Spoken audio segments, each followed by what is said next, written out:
Hello everybody, have a good time guys. Welcome back to this YouTube channel guys. Today we are going to start a really very important topic of the chemistry chapter 1, atomic number and atomic mass. This आप सबको पता ही है कि atomic mass और atomic number जो है हम जो बार-बार पढ़ते आ रहे हैं, बार-बार पढ़ते आ रहे हैं, लेकिन कॉन्सेप्ट समझ में नहीं आता है। इसलिए आपसे रिक्वेस्ट है, अगर आप इस चैनल पे न्यू हो तो आप स्टार्ट से स्टार्ट करें ताकि आपको अच्छी तरीके से समझ में बेसिक से एडवांस तक हम अच्छे तरीके से समझेंगे आपको, आप कनेक्ट रहिएगा। और देखिए बेटा, इसमें हम एटॉमिक नंबर पढ़ेंगे, एटॉमिक मास पढ़ेंगे और इसको कैलकुलेट कैसे करते हैं। फॉर सपोज किसी एलिमेंट में एटॉमिक मास कितना है या फिर एटॉमिक नंबर कितना है, उसको किस तरीके से कैलकुलेट किया जाए।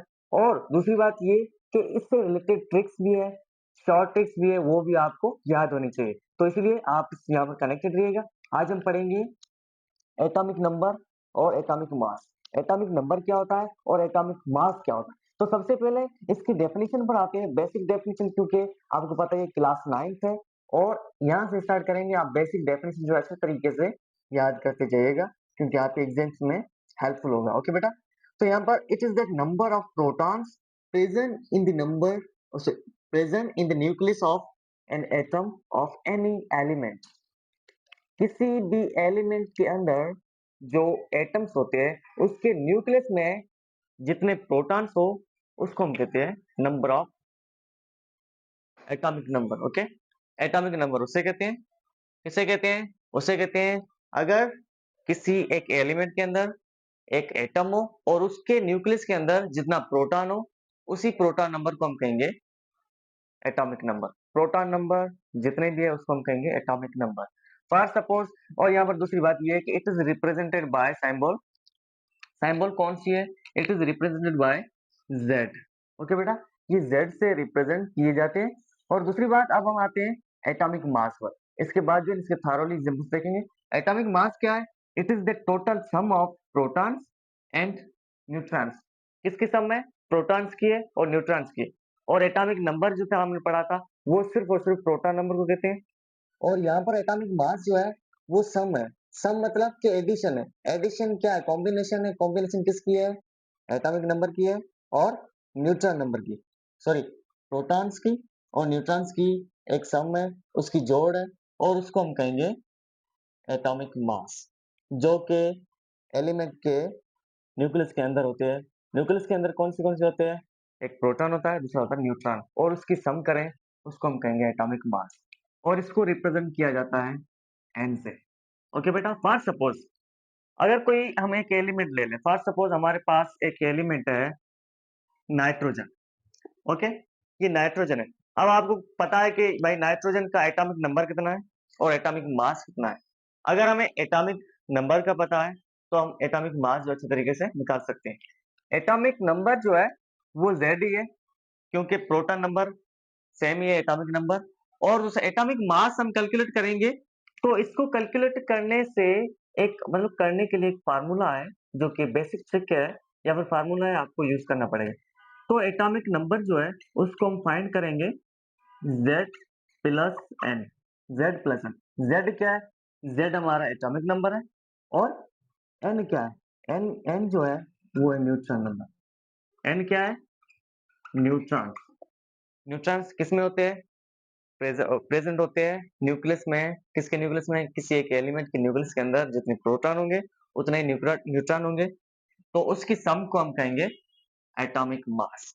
तो इसका फार्मूला है N is equal to Z plus N. Okay बेटा, Z प्लस एन। इसी फार्मूले से हम जो है ना atomic mass atomic number find कर सकते हैं। ठीक है बेटा, एटॉमिक मास इससे फाइंड करेंगे। फॉर सपोज ये नाइट्रोजन है और नाइट्रोजन आपको पता है कि नाइट्रोजन किस एंगल पे। फॉर सपोज अगर हम hydrogen, helium, lithium, beryllium, boron, carbon, nitrogen, oxygen, fluorine, neon ऐसे मतलब के सीक्वेंस में जाएं तो number of sequence, number of atomic sequence से एक जो है अरेंजमेंट है।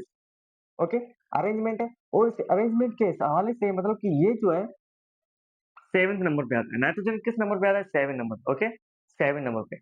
अब देखें 7 नंबर पे आता है। अब इसको हम कैलकुलेट करेंगे। 7 क्या है? एटॉमिक नंबर है। एटॉमिक नंबर फॉर सपोज इसका मतलब है कि भाई इसके अंदर जो प्रोटॉन नंबर है वो है 7 और न्यूट्रॉन नंबर भी जाहिर 7 ही होगा। ठीक है, अब अब हमें क्या करना है? एटॉमिक मास फाइंड करना है, किसका? नाइट्रोजन का। एटॉमिक मास फाइंड करने के लिए हम जो ये फार्मूला लगाएंगे, इस फार्मूले को यूज करेंगे। अब आपको पता है कि भाई हमें किसी का एटॉमिक मास फाइंड करना है, तो Z, Z इसका क्या है? Z है 7 प्लस n, न्यूटन नंबर कितना है? वो भी 7 है। तो ये कितने बराबर, किसके बराबर हो गया? 14 के, और 14 जो है नाइट्रोजन का एटॉमिक मास नंबर है। So that's totally about atomic mass and atomic number. Okay बेटा, ये आपको अच्छे तरीके से याद होना चाहिए। इसके बारे में एक ट्रिक्स भी है, एक ट्रिक भी है, इसके बारे में एक ट्रिक भी है, आपको वो याद होनी चाहिए। फर्स्ट सपोज अगर आप कहोगे कि सर, आप कहते हो कि जितने प्रोटॉन है उतने न्यूट्रॉन होंगे, तो वो कैसे हो सकते हैं?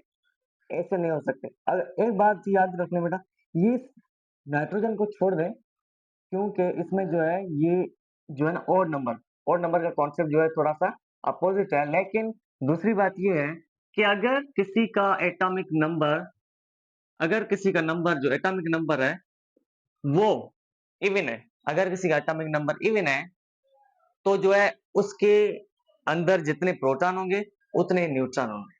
ओके बेटा, जितने प्रोटॉन होंगे उतने ही न्यूट्रॉन होंगे। और दूसरा, अगर किसी का एटॉमिक नंबर जो है वो odd, atomic number odd, for suppose 11, किसका है? सोडियम। सोडियम का एटॉमिक नंबर क्या है? 11। और 11 को हम जो है ना डबल करेंगे तो इसका आंसर क्या आएगा? 22। 22। तो आप कहोगे सर यहाँ पर जो है प्रोटॉन नंबर भी सेम है, न्यूट्रॉन नंबर भी सेम, तो इसका जो एटॉमिक मास 22 होना चाहिए सोडियम का, लेकिन 22 नहीं है। क्यों नहीं है? क्योंकि इसका जो है एटॉमिक मास है 23। 23 कैसे है? कैसे? अब इसलिए शार्ट ट्रिक ये है कि अगर किसी का एटॉमिक नंबर ओड हो, ओड हो, तो उसको 2 से मल्टीप्लाई करके +1 कर लेना, +1 कर लेना, तो उसका जो है ना एटॉमिक मास आपको मिल जाएगा। So that's about short trick about atomic mass and how to calculate atomic mass and how to calculate atomic number. Okay beta, we'll see you in the next video. Thank you so much.